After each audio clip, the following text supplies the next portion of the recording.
నా ఫోన్ మీరు తీసారా? ఎందుకు అత్తయ్య గారు? నిషిక కళ్ళు తెరిపించేదానికి, నిజాన్ని అందరికి చెప్పేదానికి. ఏం నిజం గురించి మాట్లాడుతున్నారు పిన్ని? అందరూ వచ్చుండాక చెప్తా. అమ్మే కౌశికి, మీ బాబాయిని తీసుకొని ఓ తూరి హాల్లోకి రా, మీతో మాట్లాడాలా. అత్తయ్య, నేను అందరి ముందు నిజం చెప్పానని మా అక్క మీద ఇంకొక నింద వేసి అవమానించాలని చూస్తున్నారా? అమ్మి, నేను చెప్పే విషయం నువ్వు గాని ఇంటే అక్క అన్నయ్య అమ్మినే మెడ పట్టుకుని ఇంట్లోంచి బయటికి గెంటుతావు. అత్తయ్య ప్లీజ్, మీరు ఏం చెప్పినా మా అక్క విషయంలో నా మనసు మార్చలేరు. అయినా అక్క చెల్లెలు కలిసున్నామంటే సంతోషించాల్సింది పోయి మమ్మల్ని విడదీయాలని చూస్తున్నారేంటి? అత్తయ్య గారు, మీరసలు ఏ నిజం చెప్పాలనుకుంటున్నారో నాకైతే అర్థం కావట్లేదు. పోనీ అసలు ఆ విషయం ఏంటో. వదిన, అత్తయ్యకి నిజంగానే పిచ్చి పట్టింది, అందుకే ఏదేదో మాట్లాడుతున్నారు. ఆహా, నా కోడలిగా ఈ ఇంట్లో నువ్వు అడుగు పెట్టాక మాట్లాడిన కరెక్ట్ మాటమ్మా ఇది. మీ అత్తయ్యకి పిచ్చే. అవునా?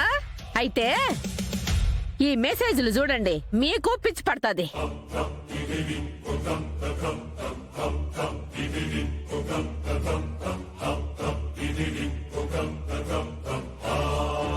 ఎవరి ఫోన్ ఇది? ఎవరితో మాట్లాడారు? అది నా ఫోనే వదినా.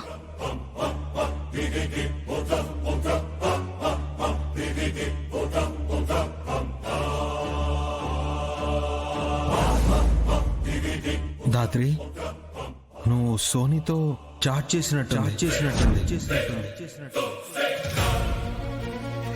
ఉండడం కాదబ్బే, ఈ అమ్మినే ఆ అమ్మితో మాట్లాడుండాది. ఈ అమ్మి చెప్తేనే సోని నా కొడుక్కి దగ్గరై ఉండాది, అబ్బోడిని ఇంటికి తీసుకొని పోయి ఉండాది. ఈ అమ్మి చెప్తేనే అబ్బోడికి మందు కూడా తాగించుండాది. ఏం మాట్లాడుతున్నారు అత్తయ్య గారు? అయినా నేను ఇదంతా ఎందుకు చేస్తాను? ఎందుకంటే నిషిని నీ వైపుకి తిప్పుకునేదానికి. నిషి యువరాజ్ని ఎత్తుకుంటా సోని ఇంటికి పోయేలాగా ప్లాన్ చేసి ఉండవు.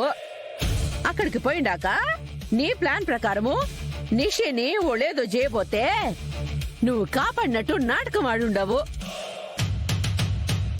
ఇదంతా నువ్వు నిషిని మనసు మార్చి నీ పక్కకు తిప్పుకొని ఇంట్లో సెటిల్ అయిపోయేదానికి చేసుండవు. లేదత్తయ్య, మీరు అబద్ధం చెప్తున్నారు.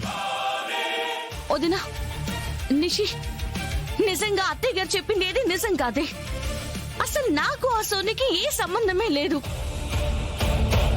అయినా సొంత చెల్లి కాపురం కూల్చాలని ఎవరనుకుంటారు పిన్ని? మామూలు మనుషులు అనుకోరబ్బి, కానీ నీ పెళ్ళాంకి మనుషుల కంటే దుడ్డే ముఖ్యం కదూ.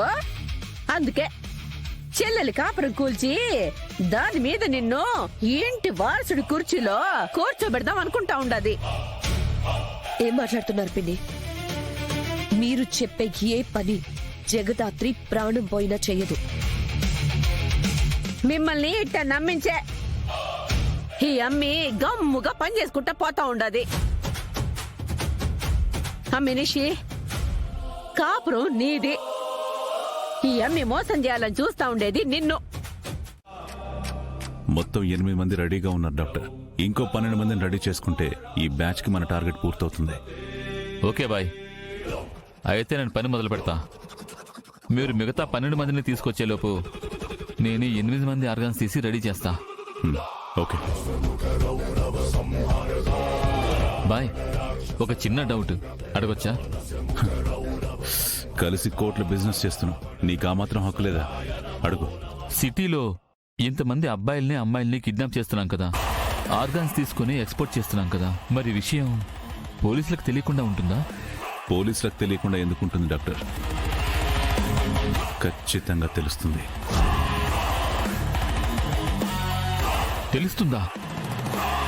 మరి మనల్ని పట్టుకుంటారు కదా అబ్బాయి. కోట్ల డబ్బులు వస్తాయంటే లైఫ్లో సెటిల్ అయిపోవచ్చని ఈ పని కొప్పుకున్నా. జైలుకెళ్తే ఎంత డబ్బు ఉండి ఏం ఉపయోగం? కూల్ డాక్టర్, పోలీసులకు విషయం తెలుస్తుందని చెప్పాను కానీ ఇదంతా చేసింది మనమని తెలుస్తుందని చెప్పలేదు కదా. ఆ, అర్థం కాలేదు బాయ్. డాక్టర్, పోలీసులు ముందు కిడ్నాప్ కేసు అని అనుకుంటారు. ఆ తర్వాత అన్ని కిడ్నాప్ కేసులకి కనెక్షన్ ఉందని కనిపెడతారు. ఆ తర్వాత ఒక్కొక్క ఫ్యామిలీ బ్యాక్గ్రౌండ్, వాళ్లకున్న శత్రువులు, కిడ్నాప్ చేసే సత్తా ఉన్న వాళ్ళని పెద్ద లిస్ట్ చేయడం మొదలు పెడతారు.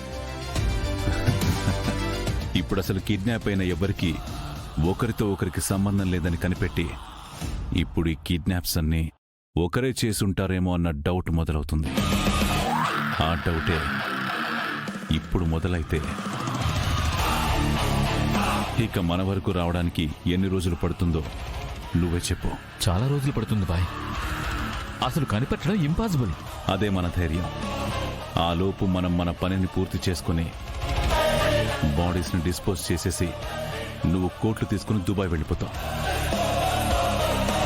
నేను ఆ డబ్బుని దందాలో పెట్టి వేరే సిటీలో సేమ్ కిడ్నాప్లు మొదలుపెట్టి వేరే బ్యాచ్ రెడీ చేస్తాను. కాబట్టి నువ్వు భయపడ్డం మానేసి పని నీట్గా ఫినిష్ చేయి. సరే బాయ్. మిగిలిన 12 బాడీలు తెచ్చే పని మీరు చూడండి. ఒక్క ఆర్గన్ కూడా మిస్ అవ్వకుండా పని నేను పూర్తి చేస్తా. ఉంటా బాయ్. వెళ్ళు. శ్వాసని క్రూర కిరీట శోభిని మేరో హర మరులీవే మమ రూపం పరివర్తతే ఘోరతర గర్జనైకే